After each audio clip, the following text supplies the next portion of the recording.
La cryptanalyse consiste à récupérer le texte en clair à partir du texte chiffré quand on ne dispose pas de la clé. Lorsqu'il s'agit d'une situation de vol ou de divulgation de clés de chiffrement, on utilise plutôt le terme compromission. Il existe 4 types d'attaques cryptanalytiques. Attaque avec cryptogramme uniquement, attaque avec connaissance du texte en clair, attaque avec possibilité de choisir le texte en clair, et enfin attaque avec possibilité de choisir le texte en clair de manière adaptative.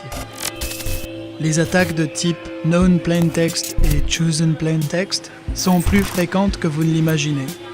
Beaucoup de messages ont des débuts et des fins standards qui peuvent être connus du cryptanalyste. Les cryptanalystes n'ont pas toujours accès aux algorithmes, mais c'est souvent le cas. Si l'algorithme est utilisé dans un logiciel propriétaire, ce n'est qu'une question de temps et d'argent pour désassembler le programme et récupérer l'algorithme. Si l'algorithme est utilisé dans un système de communication militaire, ce n'est qu'une question de temps et d'argent pour acheter ou voler l'équipement et faire la rétro-ingénierie de l'algorithme. Différents algorithmes offrent différents niveaux de sécurité. Cela dépend de la difficulté qu'il y a à les casser. Ceux qui prétendent avoir un chiffrement incassable simplement parce qu'ils ne parviennent pas à le casser eux-mêmes sont des idiots. Méfiez-vous des gens qui vantent les vertus de leurs algorithmes mais refusent de les rendre publics. Faire confiance à leurs algorithmes, c'est comme croire aux produits miracles. Les bons cryptographes se fient à l'audit de leur pairs pour distinguer les bons algorithmes des mauvais. Si le coût nécessaire pour casser un algorithme est supérieur à la valeur des données protégées, alors vous êtes en sécurité. Si le temps nécessaire pour casser un algorithme est plus long que la durée pendant laquelle les données doivent rester secrètes, alors vous êtes en sécurité. Si la quantité de données chiffrées avec une seule clé est inférieure à la quantité de données nécessaires pour casser l'algorithme, alors vous êtes en sécurité. Gardez aussi à l'esprit que la valeur de la plupart des données diminue avec le temps. Il est important que la valeur des données reste toujours inférieure au coût nécessaire pour briser les mécanismes de sécurité qui les protègent.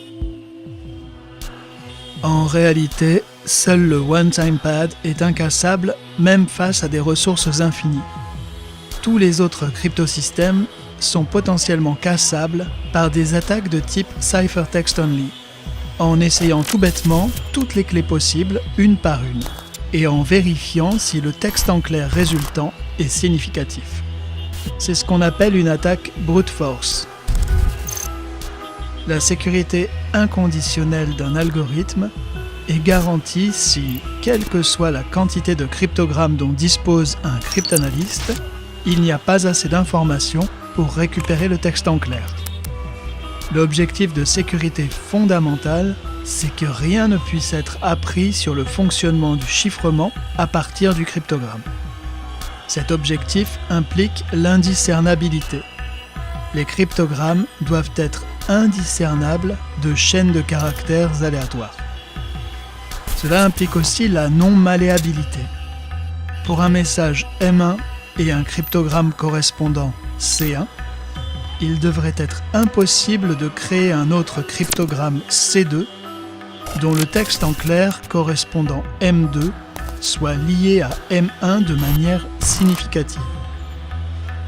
Pour obtenir l'indiscernabilité, dans le scénario d'une attaque de type Chosen Plain Text, il faut avoir recours à un chiffrement aléatoire.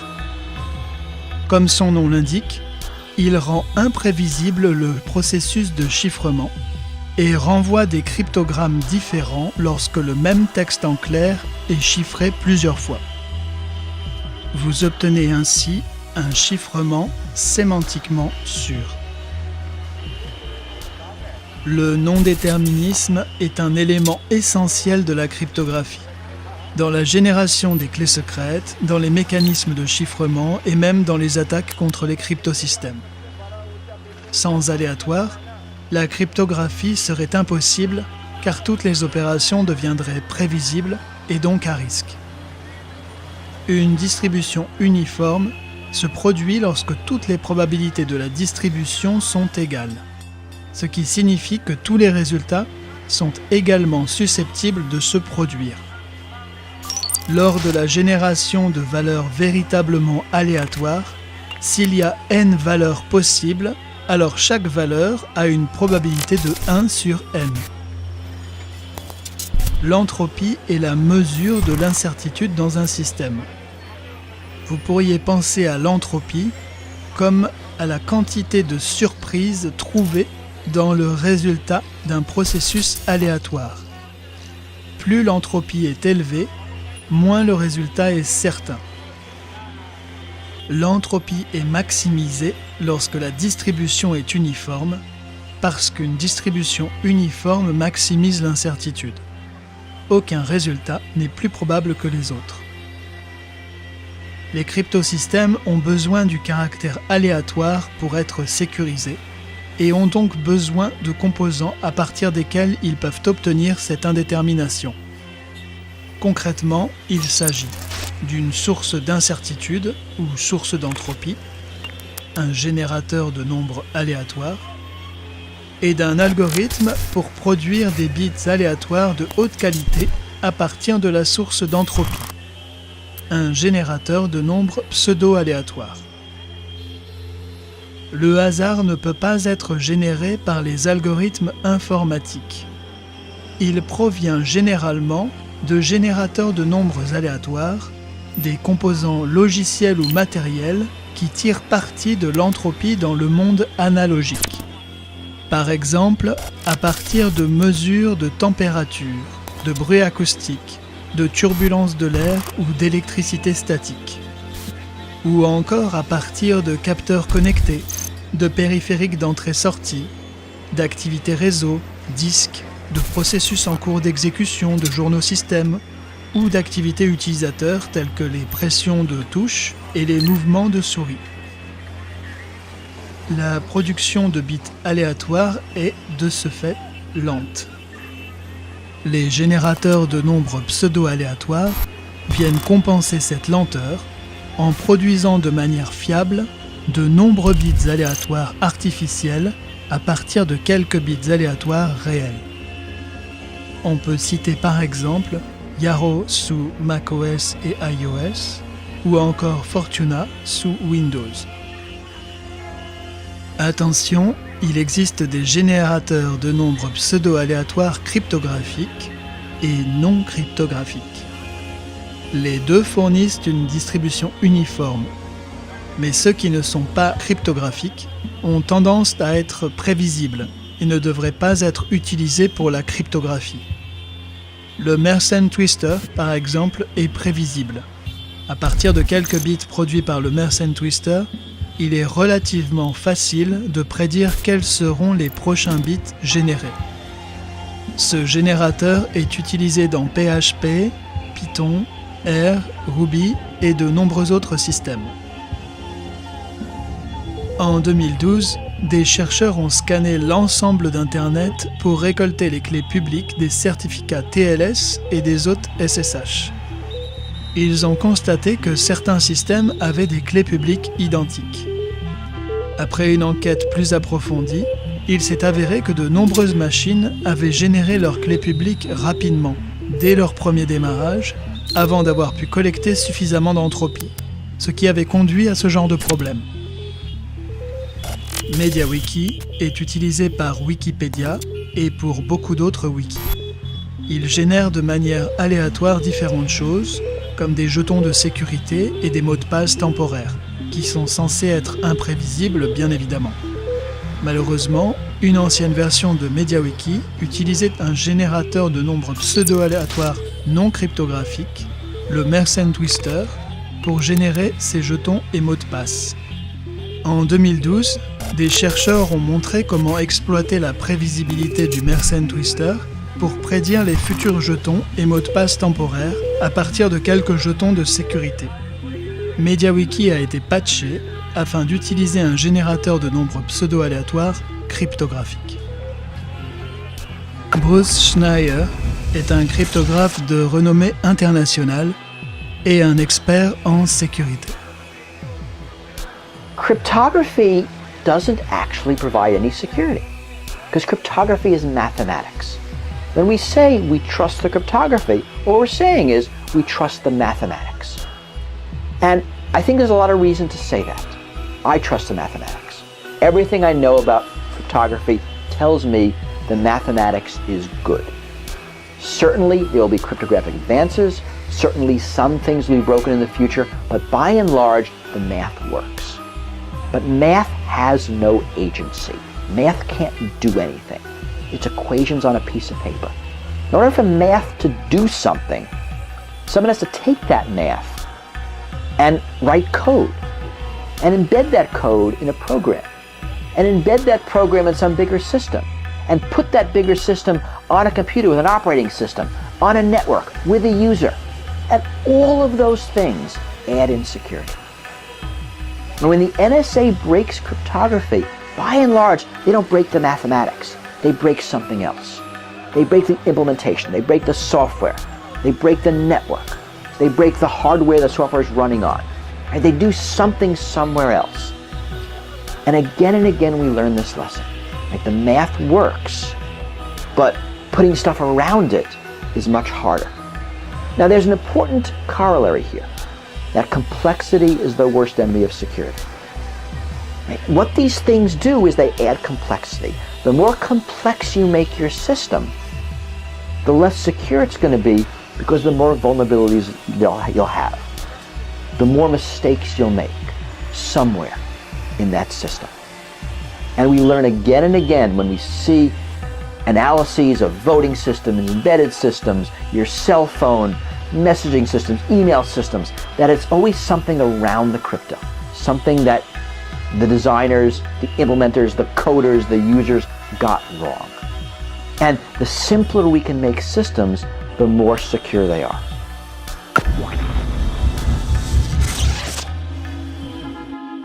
La principale différence entre la sécurité logicielle et la sécurité cryptographique, c'est que cette dernière peut être quantifiée.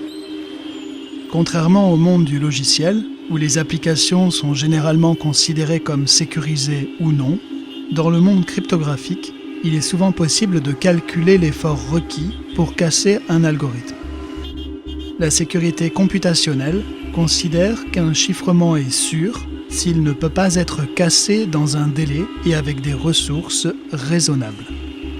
Par ressources, on entend la mémoire, le matériel, le budget, l'énergie, etc.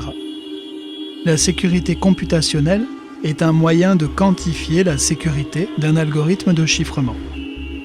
Par exemple, considérons un chiffrement E pour lequel vous connaissez une paire texte en clair cryptogramme M et C, mais pas la clé de 128 bits K qui a servi au calcul de C.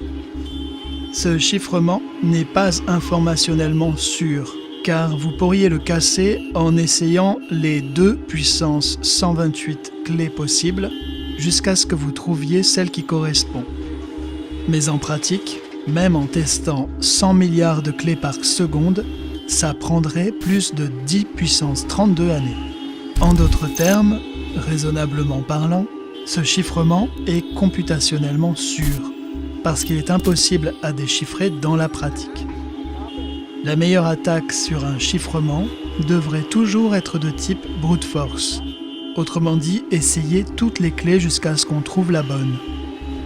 Toute meilleure attaque exploiterait nécessairement un défaut du chiffrement. C'est pourquoi les cryptographes s'efforcent de créer des chiffrements où le brute force est la meilleure attaque possible. La sécurité cryptographique est affectée par la complexité du chiffrement. Plus il faut de temps pour calculer le cryptogramme à partir du texte en clair, plus il faudra de temps pour calculer toutes les combinaisons possibles. Le parallélisme. la parallélisation des calculs peut réduire le temps qu'il faut pour mener à bien une attaque réussie. Imaginons par exemple que vous disposez d'1 million de noyaux en parallèle. Ça réduirait le temps de recherche de 2 puissance 128 à 2 puissance 128 divisé par 2 puissance 20, soit 2 puissance 108. La mémoire. Quelle quantité de mémoire les opérations vont consommer? Quelle est la vitesse de la mémoire disponible? Combien de consultations de la mémoire sont nécessaires dans le cadre d'une attaque? Par exemple, sur un CPU standard actuel, lire dans un registre prend un cycle, alors que lire dans la mémoire cache de l'unité centrale prend environ 20 cycles, et que lire dans la DRAM prend au moins 100 cycles. Un facteur de 100 peut faire la différence entre 1 jour et 3 mois. Le précalcul. Les opérations de précalcul sont celles qui n'ont besoin d'être effectuées qu'une seule fois et qui peuvent être réutilisées lors d'exécutions ultérieures de l'attaque. Par exemple, une attaque sur le chiffrement de la 2G mobile a nécessité 2 mois pour construire 2 téraoctets de tables qui ont ensuite été utilisés pour pouvoir casser le chiffrement 2G et récupérer une clé de session secrète en quelques secondes seulement. Le nombre de cibles. Plus le nombre de cibles est élevé, plus la surface d'attaque est grande et plus les attaquants peuvent récupérer d'informations sur les clés qu'ils cherchent. Par exemple, pour casser une clé de 128 bits parmi 2 puissance 16, soit 65 536 clés cibles, il faudra en moyenne 2 puissance 128-16, c'est-à-dire 2 puissance 112 tentatives. Autrement dit, le coût de l'attaque diminue à mesure que le nombre de cibles augmente. Choisir un niveau de sécurité implique souvent de choisir entre 128 et 256 bits de sécurité, car la plupart des algorithmes de crypto standards et des implémentations sont disponibles dans l'un de ces 2 niveaux de sécurité. En dessous de 128 bits, vous trouverez des options, mais celles-ci ne sont généralement pas assez sûres pour une utilisation dans le monde réel. En gros, 128 bits signifie qu'il est nécessaire d'effectuer environ 2 puissance 128 opérations pour casser le chiffrement. S'il fallait 1 nanoseconde pour tester une clé, il faudrait 2 puissance 40 fois l'âge de l'univers, soit 2 puissance 88 nanosecondes, pour tester toutes les clés possibles. Maintenant, il faut aussi tenir compte des progrès techniques. La loi de Moore dit que l'efficacité informatique double environ tous les 2 ans. En d'autres termes, cela signifie que s'il vous faut 1000 € de budget pour casser une clé de 40 bits en 1 heure aujourd'hui, vous serez capable de faire la même chose avec une clé de 41 bits dans 2 ans. Même si on ne peut pas faire d'extrapolation précise, vous voyez l'idée. Ce qui semble irréalisable aujourd'hui pourrait être faisable dans un siècle. Pour assurer une sécurité à long terme, vous devriez choisir une sécurité à 256 bits, ou un peu moins.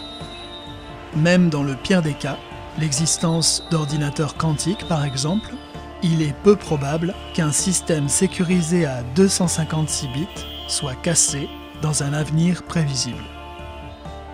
Comme l'a dit un jour John Kelsey, cryptographoniste, la différence entre rechercher une clé de 80 bits et une clé de 128 bits, c'est comme la différence entre une mission vers Mars et une mission vers Alpha du Centaure. En revanche, il n'y a pas de différence significative entre une clé de 192 bits et une clé de 256 bits, dans le cas des attaques brute force. Impossible est impossible. Qu'en est-il de l'algorithme ? On ne peut jamais être certain qu'un chiffrement est complètement sûr, mais on peut être à peu près certain qu'un algorithme ne sera pas cassé quand des centaines de cryptanalystes expérimentés ont passé des centaines d'heures chacun à essayer de le casser et ont publié leurs résultats. Dans le prochain épisode, on s'intéressera au chiffrement par bloc.